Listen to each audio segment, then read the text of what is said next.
Welcome back to Jet Recaps. Today I will show you an adventure, romantic comedy movie from 2006, titled Last Holiday.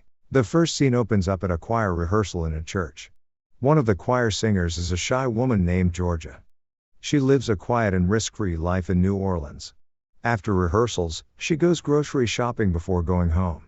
So that at home, she can watch and emulate her favorite TV chef as he cooks. She takes a picture of the prepared food and gives the food to her young neighbor, Darius. She then pastes the picture to her scrapbook named Possibilities, which contain her bucket list. Among other things, her scrapbook include her fantasy to marry coworker named Sean. Though Georgia enjoys cooking and longs to cook professionally, she denies herself the pleasure of eating any of the food she prepares.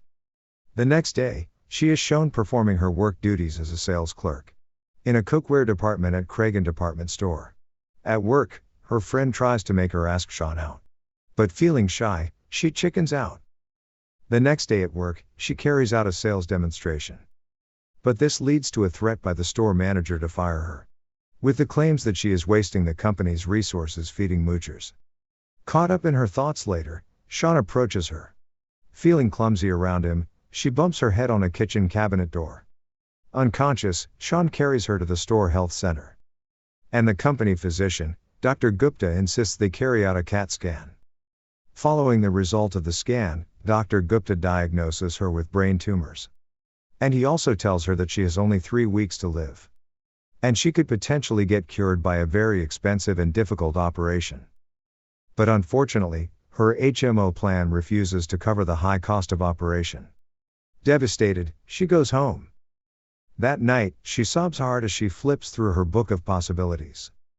With a few more weeks to live, Georgia makes a decision to check off the items on her book of possibilities, rather than feeling sorry for herself.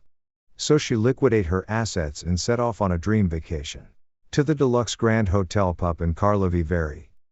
On her flight to Prague, she flies economy initially. But when she fights with a man over seat discomfort, she shocks them all when she upgrades to a first class on the spot. Due to the holidays, when she arrives, she meets a queue waiting for taxis. So she decides to take a private helicopter to the Grand Hotel Pup.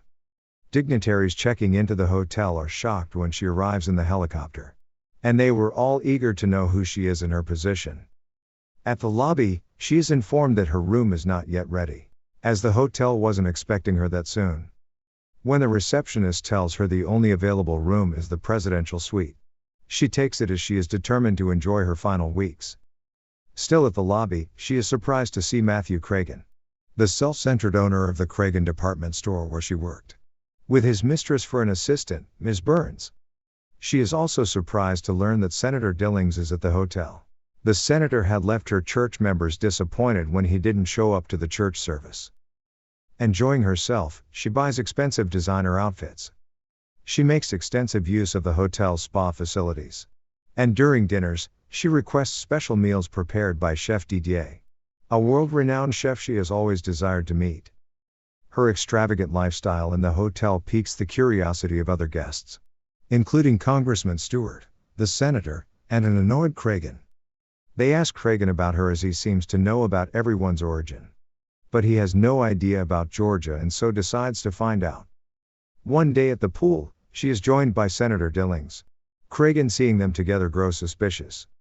And when Georgia walks in on him and his assistant in a compromised position, her demeanor towards him puts him on an edge. And he thinks Georgia is at the hotel to sabotage his business plans with the congressman and senator who he is hosting at the hotel. Meanwhile, back in New Orleans, Sean pressures Dr. Gupta about Georgia's disappearance.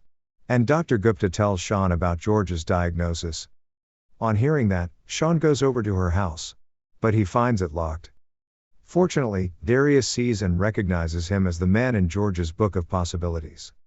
So he gives Sean the book which Georgia had trashed out of anger. While Georgia continues to enjoy herself as she checks off her book of possibilities, her free spirit charms the staff and guests in the hotel. Except for Cragen and her bitter valet lady, Ms. Gunther. And despite Georgia's attempt to be friends with her, she remains cold to Georgia. During a spa session, she meets Ms. Burns. And after scolding Ms. Burns for shouting at the hotel staff, Ms. Burns confides in her about her fears and affairs with Cragen. and Georgia encourages her to leave him. At her next dinner specially organized for her by Chef Didier, she invites the Kragan and his group to join her. Kragan declines initially due to pride, but he later joined them shamefully when they left him alone at his table. He is further embarrassed when the group declines his tour invite, and chooses to go watch Georgia as she base jump off a dam. Feeling challenged, Kragan vows to base jump also, but he chickens out at the last minute while Georgia goes through with it. Now desperate to know who she is, he bribes Ms. Gunther to dig up information about Georgia's background. That evening, Ms. Gunther goes through Georgia's personal belongings, and she is heartbroken when she finds Georgia's letter, providing instructions for the disposition of her remains after her death. Meanwhile, at the casino, not bothered about losing, Georgia places a huge bet. And luck by her side, she wins a fortune that night.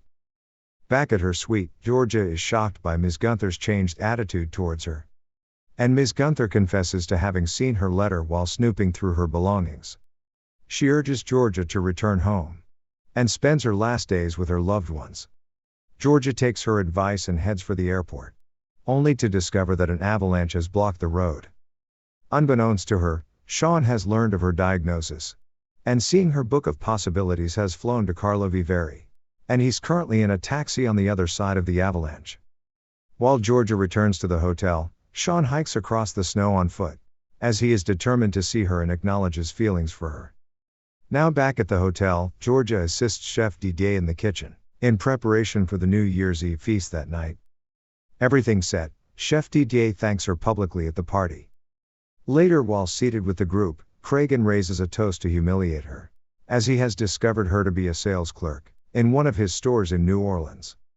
Georgia confirms his statement and reveals to them that she is going to die. Disgusted by his insensitivity, the group abandons him at the table. Feeling embarrassed and dejected, Kragan contemplates suicide, as he sits on the ledge of the upper floor of the hotel. Georgia climbs over to him and tries to persuade him to come down. And just in time, Sean arrives at the hotel. He joins Georgia on the ledge and confesses his feelings for her, and admitted to having seen her book of possibilities. Meanwhile, in the lobby, Ms. Gunther finds fax from Dr. Gupta to Georgia. Dr. Gupta had later discovered the CAT scan machine to be faulty, hence misdiagnosing Georgia to have had Lampington's disease. With this new revelation, Ms. Gunther rushes to the ledge to announce the good news that Georgia will live after all. Excited and relieved, Georgia and Sean share a kiss, and they climb off the ledge together. The movie comes to an end as Georgia and Sean, now a couple, launches their restaurant in New Orleans called Georgia's Joint. If you enjoyed this recap, kindly like and subscribe to our channel and click on the bell icon. Do let us know what you think about the movie in the comments section below. Enjoy other movie explanations on our channel. Thanks for watching.